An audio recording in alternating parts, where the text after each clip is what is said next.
Assalamualaikum warahmatullahi wabarakatuh. Bismillahirrahmanirrahim. Alhamdulillahirabbil alamin. Wa bihi nasta'inu ala umuri dunya waddin. Wassalatu wassalamu ala asyrafil anbiya'i wal mursalin. Sayyidina wa maulana Muhammadin wa ala alihi wa ashabihi ajmain amma ba'du. Yang saya hormati Bapak Pengawas PAI, Pak Abdul Manap, yang saya hormati Ibu Ketua MGMP, Ibu Ainani Junda, yang keren dan energik ya dengan kegiatan kita ini, ada inisiasi dengan kegiatan kita ini. Alhamdulillah juga teman-teman pengurus MGMP, terima kasih sudah memberi kesempatan kami untuk memberikan pembinaan hari ini. Dan untuk seluruh Bapak Ibu guru PAI SMA, SMK, negeri maupun swasta yang ada di forum ini, gimana kabarnya? Semoga semuanya sehat. Amin ya rabbal alamin. Alhamdulillah senang sekali bisa ketemu dengan Bapak Ibu sekalian walaupun secara virtual. Mohon maaf saya dengan Pak Manaf tidak bisa hadir karena pada pagi hari ini kita kebetulan ada acara double ya. Jadi, benar-benar sangat menyesal akhirnya kami harus milih salah satu ya karena lebih dulu yang sebelum yang acara sekarang jadi kita harus milih yang lebih dulu mengagendakan sehingga, karena sudah nggak bisa digeser lagi, berkaitan dengan persiapan dan lain-lain ya. Jadi mohon maaf Bapak Ibu ya, tapi insya Allah lain kali ketika ada kegiatan kami akan usahakan hadir ya dengan mungkin dengan, persiapan jauh-jauh hari sebelumnya. 1 minggu sebelumnya sehingga kita bisa mengagendakan untuk, lebih mengutamakan kegiatan kita di, teman-teman guru PAI. Nah, teman-teman hari ini, kegiatan dari MGMP adalah, pembelajaran berdiferensiasi, penyusunan modul pembelajaran berdiferensiasi. Saya sangat senang sekali dengan adanya kegiatan ini karena, berarti melanjutkan dari pembinaan kami dari pengawas pada waktu bulan lalu ya, kemudian dilanjutkan dengan penyusunan modul ajarnya. Nah, tadi Pak Manap sudah menyampaikan banyak informasi terkait dengan kedinasan. Nah, kali ini saya akan menyampaikan tentang sedikit tentang pembelajaran berdiferensiasi dan untuk modulnya.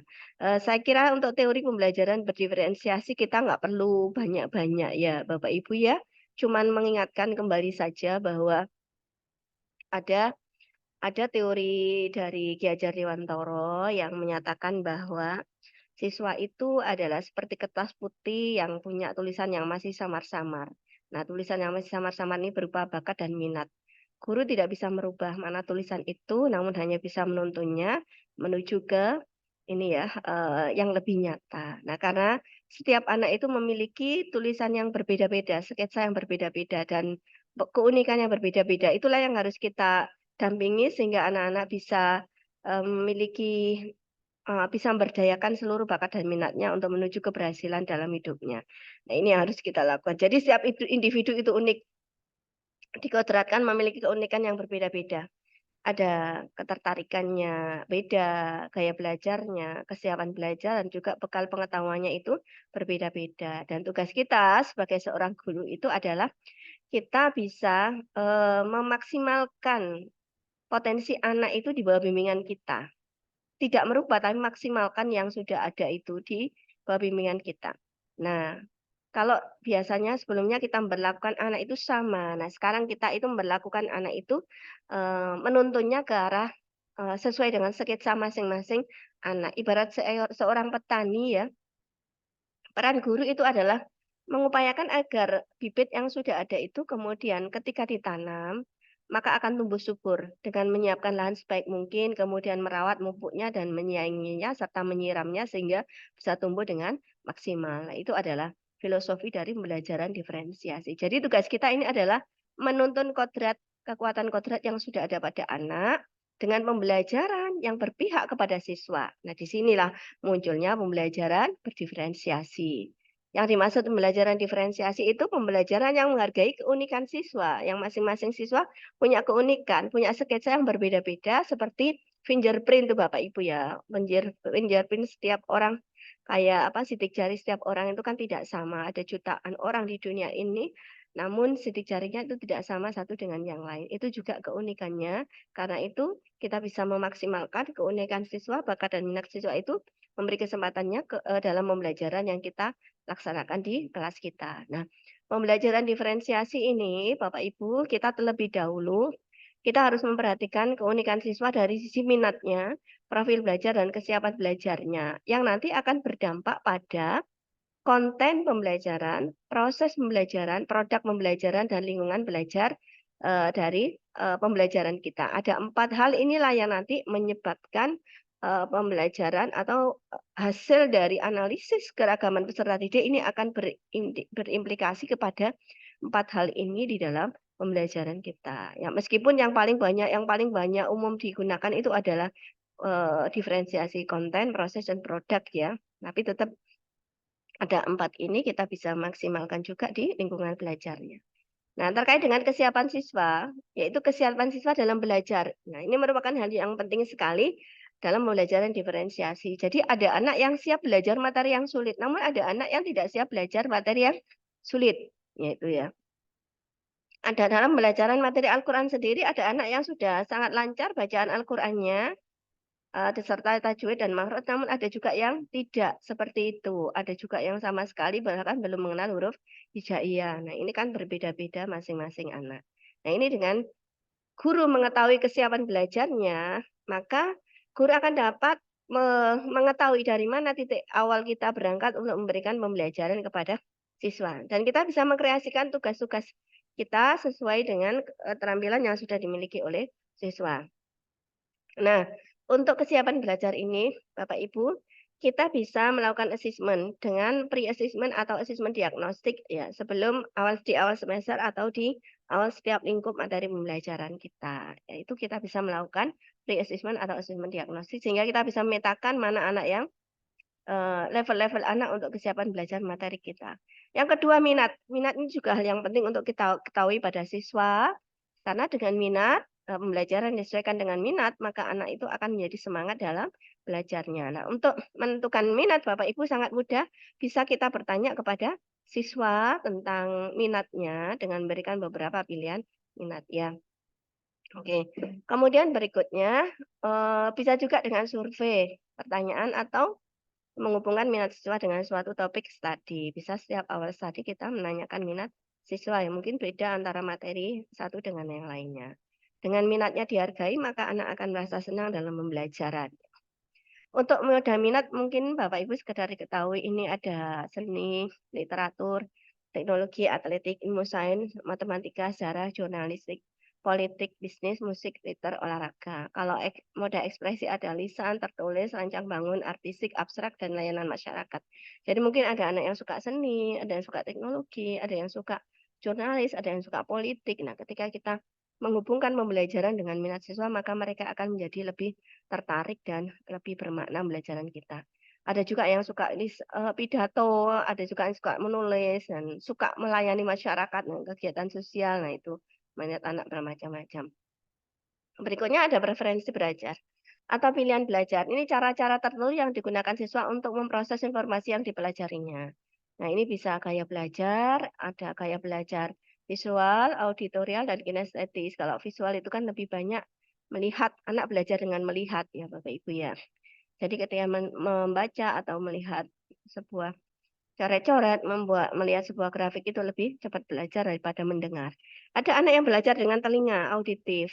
Dia menyerap informasi dengan telinganya, dengan suara-suara. Ada yang kinestetis, anak berorientasi pada fisik, jadi menyerap informasi dengan fisiknya, gitu ya. Nah, ada juga kecerdasan berganda. Ini kita pertimbangkan ya. Ada visual, perbalingual, logis matematis, ada visual spasial, ada fisik kinestetis, ada musikal, interpersonal, intrapersonal, naturalis ini juga. Nah, Bapak Ibu juga ada preferensi lingkungan. Anak itu lebih suka diam ketika bekerja atau lebih suka bersuara. Kadang-kadang ada yang suka anak menghafal itu bahkan dengan mendengar musik, membaca dengan dengar musik. Ada juga yang terang pencahayaannya, ada juga yang suka yang temaram, ada yang suka berkelompok, ada yang suka individu. Nah, ini adalah preferensi gaya belajar. Maka tugas kita sebagai guru adalah untuk menganalisis semua itu, perbedaan itu untuk menghasilkan serangkaian keputusan yang masuk akal. Karena itu kita perlu memetakan kesiapan belajar, ketertarikan dan gaya belajar siswa. Lalu kita perlu mengadaptasi dan memodifikasi input, proses, dan output pembelajaran nanti dituangkan dalam modul ajar. Kemudian kita juga perlu menciptakan lingkungan yang mengundang siswa untuk bekerja dan belajar, ya, mendefinisikan tujuan pembelajaran dan melakukan asesmen. Nah, ini jadi kita perlu gali apa? Kesiapan, ketertarikan gaya belajarnya. Ini. Nah, ini Bapak Ibu ya untuk informasi terkait dengan apa yang harus kita cari dari siswa, itu ya, kita petakan dari siswa. Kesiapan belajarnya ini ada yang dari mendasar, transformatif, konkret, abstrak, sederhana, kompleks, terstruktur, open-ended, dan sebagainya. Ketertarikan tadi yang sudah minat tadi Bapak Ibu ya, gaya belajar tadi ada visual, kinestetis, dan auditorial. Nah, ini adalah terkait dengan tadi. Nah, setelah itu kita petakan anak. Terkait dengan kemampuan awal siswa Bapak Ibu, dari hasil asesmen awal kita bisa petakan anak ada yang independent level ya, anak bisa belajar mandiri, ada yang instructional level, ada anak yang harus didampingi, harus belajar, ada proses pembelajaran, ada juga yang frustration level ini agak agak lemah, ada kesulitan belajar. Nah, ini kita bisa memetakan anak. Nah, kalau sudah begitu, apa yang harus kita tentukan? Berikutnya adalah kita bisa menentukan mana input atau konten, materi, mana proses, dan mana produknya. Bagaimana inputnya, materinya, kita bisa modifikasi materi dengan apa kita menyajikannya, dengan video kah, dengan gambar, atau dengan tulisan. Bisa juga ada pemadatan materi jika diperlukan, kemudian ada pembekalan keterampilan awal, mungkin anak belum mengenal sama sekali tentang, apa namanya, belum mengenal sama sekali tentang sholat jenazah ya, jadi perlu ada pembekalan keterampilan awal. Kemudian terkait dengan penentuan media, nah ini adalah konten, media yang digunakan, sumber belajarnya seperti apa bentuknya, bobot penugasan, kontekstualisasi bila mungkin, perlu nggak menghubungkan dengan dunia nyata, bermakna ya ini. Kemudian yang proses, ada apa implikasinya dalam pembelajaran berdiferensiasi, yaitu kita dengan memilih metode pembelajaran yang tepat, multimedia, sumber belajar yang tepat, kemudian ada pembentukan kelompok sesuai dengan proses yang diperlukan anak, pembagian tugasnya, melibatkan kelompok dengan indikator penilaian atau pembagian materi diskusi yang dikonversi dengan level kelompoknya, atau konsentrasi bimbingan berdasarkan pemetaan, jadi ada yang kelompok rendah yang mungkin perlu dibimbing lebih khusus, kemudian melaksanakan assessment for us dan us learning. Untuk produknya, kita bisa menyesuaikan level kelompok dan berkaitan dengan penilaian juga produk itu. Nah, Bapak Ibu, karena itu di ini yang harus kita ingat bahwa dari hasil pemetaan kita nanti kita harus menentukan apa konten belajar yang tepat untuk anak, produknya, prosesnya bagaimana, produknya apa, dan lingkungan belajarnya bagaimana. Nah, ini ya. Kemudian ini saya akan memberikan contoh terkait dengan pembelajaran, diferensiasi ya, itu ya untuk mata pelajaran PAI. Nah, ini contoh untuk pembelajaran PAI, misalkan kita sudah sampai pada modul ajar ya Bapak Ibu, untuk merencanakan pembelajaran diferensiasi pada mata pelajaran PAI. Misalkan kita akan mengajar untuk fase F kelas 11, ya untuk semester ganjil, Quran Surat Al-Maidah ayat 90 dan Al-Baqarah 219 tentang serta hadis yang terkait tentang larangan minuman keras dan berjudi. Ini ada 2 JP. Tujuan belajarannya adalah peserta didik mampu memahami Quran Surat Al-Maidah ayat 90, Al-Baqarah 219, dan hadis tentang larangan mengkonsumsi minuman keras dan berjudi. Nah, ini adalah tujuan belajaran. Kemudian yang berikutnya, peserta didik mampu menganalisis dampak mengkonsumsi minuman keras dan berjudi serta upaya menjauhinya. Nah, kita ketika melakukan pembelajaran diferensiasi juga harus memperhatikan dari tujuan pembelajaran yang mau kita ajarkan ya. Dari sini kemudian kita petakan. Nanti ini dimunculkan di modul ajar ya Bapak Ibu ya. Nanti mungkin setelah tujuan pelajaran kita munculkan setelah profil pelajar Pancasila, kita bisa munculkan profil siswa. Di sini ada minat siswa, gaya belajar, kesiapan belajar. Dari hasil analisa kita sebelumnya dengan asesmen diagnostik, ya, Bapak Ibu atau bertanya kepada siswa tentang minatnya. Ini ada yang minat seni 10%, olahraga 10%, dan jurnalis itu 10%, public speaking 20%, menulis 15%, musik 20%, dan teknologi 15%. Untuk gaya belajarnya di kelas itu misalkan ada 30% visual kinestetik, 40% kinestetik, jadi ini lebih banyak visual dan kinestetik ya. Kemudian visual saja 10%, audio visual saja audiovisual 10% dan auditorial saja, maaf ini auditorial ya, auditorial itu 10% dan auditorial visual visual 10%. Dari kesiapan belajar, kita bisa mendiagnosis bahwa yang instructional level masih butuh pembelajaran, bimbingan guru 65%, yang independent level yang bisa belajar mandiri 30%, yang frustration yang kesulitan belajar 5%. Nah, kemudian berikutnya kita akan menentukan diferensiasi seperti apa yang nanti kita hadirkan ke pembelajaran kita. Nah, dari materi tersebut misalkan di proses pembelajaran kita bisa menghadirkan ini Bapak Ibu ya, diferensiasi di proses pembelajaran misalkan di prosesnya dengan mendiskusikan sumber hukum dan dampak serta jenis minuman dan tumbuhan yang memabukkan, studi kasus dalam Al-Quran dan hadis, artikel tentang minuman dan tumbuhan yang memabukkan. Kemudian ada berbagi peran dalam membuat proyek dan produk. Kemudian masing-masing kelompok diberi 2 pilihan yang berbeda untuk dipilih salah satu. Kemudian di akhir ada pameran karya dan kunjung karya di kelas. Nah, ini adalah untuk memberikan diferensiasi dari masing-masing misalkan ini kan, ini di sini ada masing-masing kelompok diberi 2 pilihan yang berbeda ini, kemudian ada ujung karya.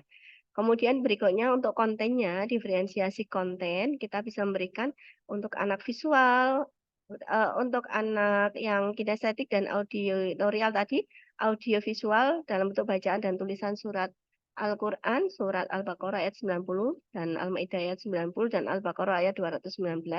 Kemudian berikutnya bahan bacaan teks, artikel, tentang Al-Quran, Quran Surat Al-Maidah ayat 90 dan Al-Baqarah 219. Jadi kita bisa memberi 2 pilihan bahan bacaan kepada anak.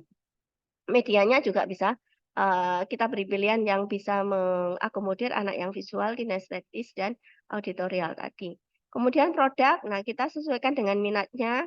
Produknya ada yang buat mini vlog, infografis, poster, artikel, cerpen, gambar, bercerita, ceramah, mengarang lagu. Nah, ini kan sesuai dengan minat mereka. Yang suka teknologi bisa mini vlog, infografis, poster, pakai Canva misalkan. Untuk yang suka menulis bisa artikel, untuk yang suka menulis cerpen bisa cerpen, yang fisis bisa cerpen, yang suka seni bisa menggambar, yang suka lisan ya, suka berorasi bisa public speaking ya, bisa ceramah. Yang suka menulis lagu musik kecerdasan yang minatnya di musik tadi bisa mengarang lagu sesuai tema ini tadi.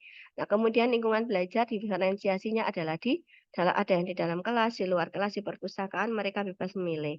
Nah, ini diberi kebebasan memilih untuk produknya ini Bapak Ibu. Nah, nanti kan untuk mengantisipasi waktunya gimana supaya cukup, ya kita pakai pameran karya atau kunjung karya di kelas. Nah, ini nanti inilah diferensiasi Bapak Ibu di dalam pembelajaran pendidikan agama Islam yang bisa kita lakukan. Nah, ini nanti kita bisa memaksimalkan mulai dari modul ajar kita.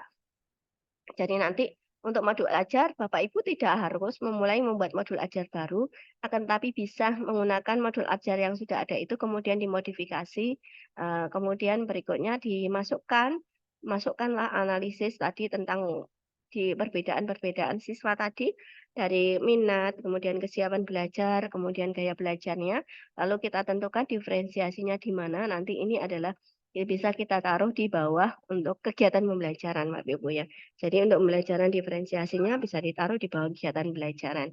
Jangan lupa untuk melakukan asesmen diagnosis itu ditaruh di di awal, jadi ada instrumen asesmen diagnosis dan hasilnya serta nanti di kegiatan pembelajaran juga ada di kegiatan pendahuluan ada asesmen diagnostik ya Bapak Ibu. Jika Bapak Ibu melakukan asesmen diagnostik di awal pembelajaran. Nah, selamat bekerja Bapak Ibu. Silakan disusun untuk modul ajarnya. Filenya nanti akan saya kirim ke Ketua MGMP, Ibu Ketua ya, mau nanti di-share dan nanti kami tunggu untuk hasilnya. Semoga nanti Bapak Ibu bisa konsen dan konsisten bisa menghasilkan hasil berupa modul ajar, pembelajaran diferensiasi untuk PAI SMK. Nah, saya harap semua bisa konsisten dan tanggung jawab untuk melaksanakan tugas. Kemudian berikutnya, pertemuan berikutnya mungkin kami bisa hadir Bapak Ibu mendampingi Bapak Ibu sekalian. Terima kasih untuk waktunya, kurang lebihnya mohon maaf. Akhirul kalam. Wabillahi taufiq wal hidayah. Wassalamualaikum warahmatullahi wabarakatuh. Untuk selanjutnya, saya serahkan kepada Ibu Ketua MGMP untuk membagi tugas dengan teman-teman yang masih ada yang ikut MGMP ya, dibagi tugasnya sehingga nanti teman-teman bisa maksimal di dalam mengerjakan tugas ya. Sekian dari saya. Terima kasih. Assalamualaikum warahmatullahi wabarakatuh.